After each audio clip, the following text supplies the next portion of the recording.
कौशल्या और मोहन की एक बेटी थी सविता। सविता को बचपन में ही पोलियो मार गया था, जिससे वह एक पैर से अपाहिज थी। सब लोग उसे दया की दृष्टि से देखते थे और अपने माँ बाप की बहुत लाडली थी। उसकी आंखों में कभी आंसू नहीं आने देते थे। सविता अपाहिज जरूर थी, लेकिन सभी कामों में कुशल थी। स्कूल में भी वह सभी अध्यापकों की प्रिय थी। एक दिन कौशल्या बोली, सुनो जी, सविता की 11वीं पास हो गई है। हमारी बेटी दिव्यांग है, उसके लिए भी ऐसा ही लड़का ढूंढना पड़ेगा। लगता है उसकी शादी करने में बहुत मुश्किलें आएंगी, इसलिए अभी से लड़का ढूंढना शुरू कर दो।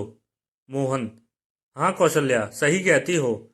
सविता कितनी सुंदर और सर्वगुण संपन्न है, लेकिन पैर की वजह से मेरी बेटी की जिंदगी खराब हो गई। सविता ने अपने माँ और बाबूजी की बात सुन ली। वह पास आकर बोली, सविता, बाबूजी, क्या मैं आप सब पर बोझ हूँ? मेरा पैर खराब है, इसका मतलब यह तो नहीं मैं किसी पर आश्रित रहूंगी। फिर कैसे हुई मेरी जिंदगी खराब? कौशल्या, मन छोटा मत कर बेटी। किसने कहा कि तू बोझ है? तू तो हमारी आंखों का तारा है। सविता, माँ, मैं पढ़ाई के साथ साथ कुछ करना भी चाहती हूँ, जिससे मैं खुद पर निर्भर रह सकूं।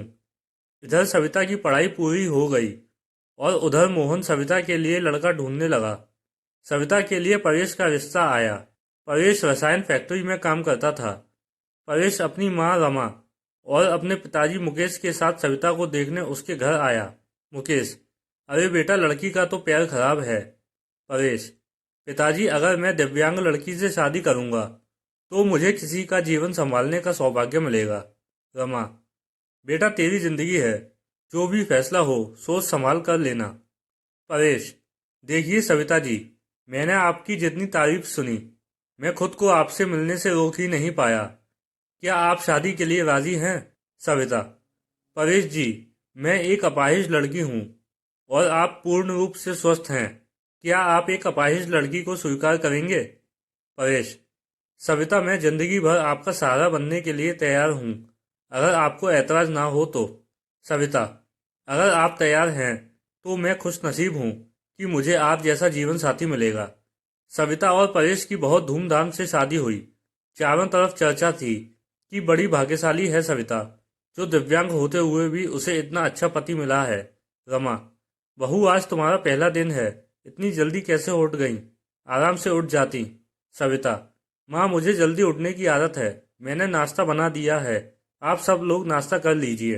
रमा हैरान थी कि एक पैर खराब होते हुए भी सुबह उठकर नाश्ता भी बना दिया। इसी तरह सविता ने थोड़े ही दिनों में सारी जिम्मेदारी अपने ऊपर ले ली। सविता से सभी बहुत खुश थे। रमा, परेश, तेरी बीवी लाखों में नहीं करोड़ों में एक है। मैं तो डरती थी कि कहीं ऐसा ना हो कि एक दिव्यांग लड़की से शादी करके कहीं मेरे बेटे की जिंदगी खराब ना हो जाए। परेश, माँ, मेरा फैसला कभी गलत नहीं हो सकता। आपसे एक बात कह रहा हूँ कि अगर मुझे कुछ हो जाए तो सविता को अपनी बेटी की तरह रखना। रमा, चल पागल, ऐसे नहीं बोलते। वो अभी भी मेरी बेटी ही है। और अगले ही दिन उनकी खुशियों को जैसे किसी की नज़र लग गई। परेश की फैक्ट्री में जहरीली गैस लीक हो जाने से कई लोगों की मौत हो गई, जिनमें परेश भी शामिल था। जब ये खबर परेश के घर पहुंची, तब घर में हाहाकार मच गया। लेकिन सविता तो जैसे पत्थर सी हो गई। वह खामोश थी, उसकी आंखों में आंसू नहीं थे। वह परेश को यूं ही फटी आंखों से देखती रही। कुछ औरतों ने उसे हिलाते हुए कहा, बहू, रो ले, देख परेश को, वह मर गया है। अगर रोएगी नहीं तो पागल हो जाएगी। तू विधवा हो गई है, विधवा। इस तरह की बातें सोचकर सविता फूट फूट कर रोने लगी। सविता रोते हुए बोली, उठो परेश, आंखें खोलो। मैं अकेले किसके सहारे जीऊंगी? अभी तो मैंने तुम्हारे साथ कुछ ही दिन गुजारे थे, फिर मुझे अकेला छोड़कर क्यों चले गए? परेश का अंतिम संस्कार हो गया और सविता के अरमानों का भी। रमा, अरे ये क्या बहू, सफेद साड़ी क्यों पहनी तुमने? सविता, माँ, सबने कहा कि मेरे जीवन के सब रंग परेश के साथ ही चले गए, अब मुझे सफेद साड़ी ही पहननी है। रमा, नहीं बेटी, तुम हमारे दुख को और मत बढ़ाओ। आज से तुम कभी भी सफेद कपड़े नहीं पहनोगी। हफ्ते महीने यूं ही शोक में गुजर गए। कौशल्या और मोहन सविता को लेने के लिए आए। कौशल्या, मेरी बेटी का जीवन तबाह हो गया, पूरी जिंदगी अकेले कैसे काटेगी, इसलिए हम उसे अपने साथ ले जाना चाहते हैं। रमा, देखिए समदन जी, सविता कहीं नहीं जाएगी। आप उसकी शादी करके कर्तव्य मुक्त हो चुके हैं, लेकिन अब हमारे भी कुछ कर्तव्य हैं। हमारी बहू हमारी बेटी बनकर हमारे पास ही रहेगी। ये कहते हुए रमा ने सविता को गले से लगा लिया। मुकेश, हाँ समधी जी, रमा सही कह रही है। हम सविता को आगे पढ़ाएंगे और किसी लायक बनाएंगे। आप चिंता मत करना, हम अपनी सविता को पलकों पर बिठाकर रखेंगे।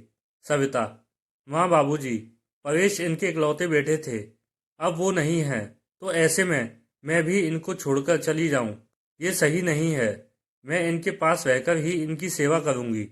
सविता के माँ बाबूजी चले जाते हैं। अब सविता अकेली थी। उसने अपना सारा ध्यान पढ़ाई में लगा दिया। ऐसे में उसकी मुलाकात गौरव से हुई, जो समय समय पर सविता की पढ़ाई में मदद करता था। गौरव मुकेश के दोस्त का सबसे अच्छा बेटा था। उसका काम के सिलसिले में परेश के पिता के पास आना जाना लगा रहता था। गौरव इंजीनियर था और बड़ा ही शालीन स्वभाव का संस्कारी लड़का था। चारों तरफ औरतें बातें बनाने लगीं। एक औरत बोली, अरे देखो कैसी विधवा है, ये सफ़ेद साड़ी नहीं पहनती, पति का जरा भी दुख नहीं है। तो दूसरी बोली, बन सवर कर कॉलेज जाती है, बेचारे रमा और मुकेश का तो बुढ़ापा ही खराब है। तीसरी औरत ने कहा, पहले इस लड़के का घर में आना जाना ठीक था, लेकिन अब परेश नहीं है तो इसे जवान विधवा बहू के घर नहीं आना चाहिए। लेकिन सविता को किसी की बातों से कोई फर्क नहीं पड़ता था, क्योंकि उसके सास ससुर उसके साथ थे। रमा जब इतनी अच्छी बहू के लिए लोगों के ये ताने सुनती तो वह तड़प उठती, रोने लगती। सविता ने अपनी मेहनत से बीएड कर ली और विकलांग कोटे में वह एक शिक्षिका के रूप में नियुक्त हो गई। रमा, सुनो परेश के पापा, हमारी सविता अब एक टीचर बन गई है। लोग ना जाने उसे कैसे कैसे ताने देते हैं। हमें अब उसकी शादी कर देनी चाहिए। मुकेश, सही कह रही हो रमा, विधवा है, अनाथ नहीं, जो लोगों की उल्टी सीधी बातें सुनेगी। हम अपनी बहू की शादी धूमधाम से करेंगे। मुकेश ने जब अपनी बहू के रिश्ते की बात जब कुछ लोगों से की, तब लोग कहते, अरे मुकेश, तू पागल तो नहीं हो गया, विधवा बहू की शादी करना चाहता है तू? मुकेश, हाँ मैं उसकी शादी करना चाहता हूँ, उसकी जिंदगी से विधवा शब्द हमेशा के लिए मिटाना चाहता हूँ। तभी गौरव ने आ करके कहा, गौरव अंकल, अगर आप सविता के काबिल समझें तो मैं आपकी बहू से शादी करने के लिए तैयार हूँ। मुकेश, गौरव तुम? गौरव, हाँ मैं। मुकेश, मुझे यकीन ही नहीं हो रहा है कि मेरी बेटी को तुम्हारे जैसा लायक और होनहार बेटा पसंद करेगा। मुझे तुम पर गर्व है। मैं इस शादी के लिए तैयार हूँ बेटा। तभी मुकेश घर आकर के सविता से कहता है, सविता बेटी, तुम जानती हो मैंने हमेशा तुम्हें अपनी बेटी से बढ़कर माना है। मैं चाहता हूँ कि तुम्हारी जिंदगी के अधूरे सपने को पूरा करूँ। मैं तुम्हारी शादी गौरव से करना चाहता हूँ। तुम्हें कोई ऐतराज तो नहीं? सविता, पिताजी परेश की जगह शायद ही मैं किसी को दे पाऊँ, लेकिन आपने जो मेरे लिए किया है वो कोई कर नहीं सकता। आपका फैसला मेरे सर आंखों पर, जैसा आप कहें मुझे मंजूर है। और फिर सविता और गौरव की धूमधाम से शादी हो गई और सब खुशी खुशी से रहने लगे।